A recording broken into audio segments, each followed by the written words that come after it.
Gaza.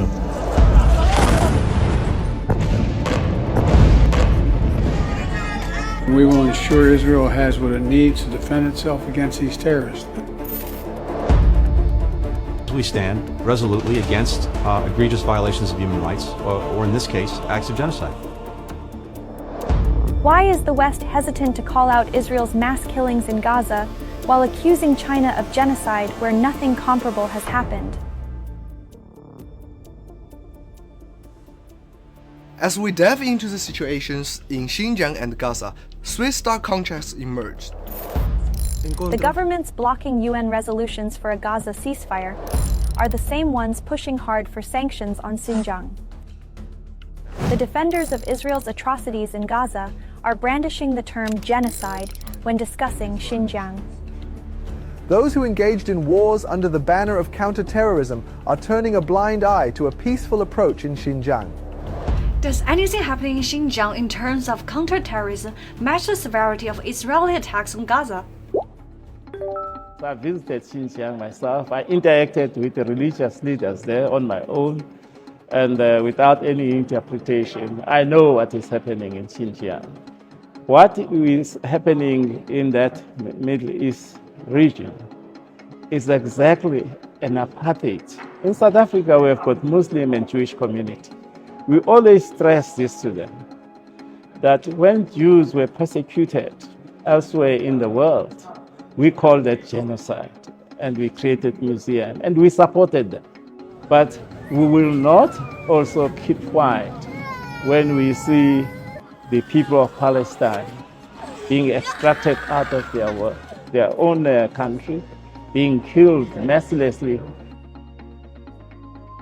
I find this appalling, shocking, unprecedented hypocrisy and double standards. They talk of human rights, and when people are being slaughtered in Gaza, and the Americans are supporting Israel 100%, not a word, not a word. And on China, on one little thing, they make a big noise. Democracy in Hong Kong, Xinjiang human rights, Tibet human rights. This is double standards of the worst kind, and it is shocking. How has the US weaponized the term genocide? In January 2021, then US Secretary of State Mike Pompeo became the first prominent voice to declare that China was carrying out a genocide against the Uyghurs in Xinjiang. The term genocide is not just a word that elicits strong feelings in people when they hear it. It is a very strict legal concept. There must be a special intent to destroy an ethnic group.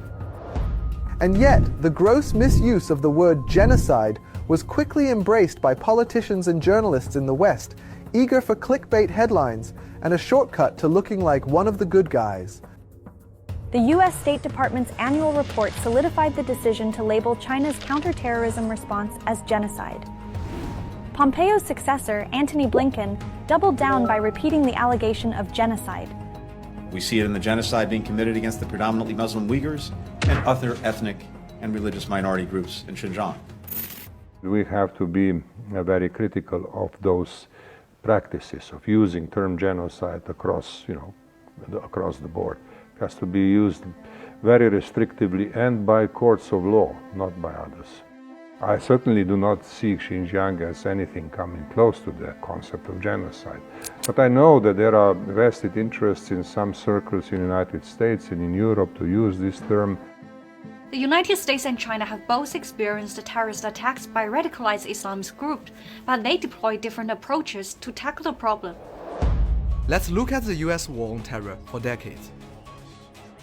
Unlike the United States, which in 20 years in Afghanistan spent $2.2 trillion, $100 million a day for 20 years, and they threw 80,000 bombs, missiles and drones on Afghanistan, including the mother of all bombs. And then about 1 million Afghans were killed, and so many were homeless. It's like the pot calling the kettle black. They have no business criticizing other countries when their own track record is so poor, so abysmal, and so full of violence.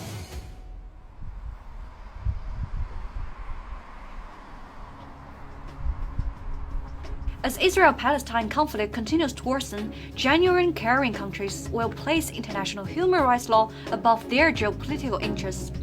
There are no bombings of hospitals in Xinjiang. There are no shutdowns of basic services like food, water, shelter, and medicines in Xinjiang. The changing definition of genocide from the US and its ally has led the world to realize their hypocrisy.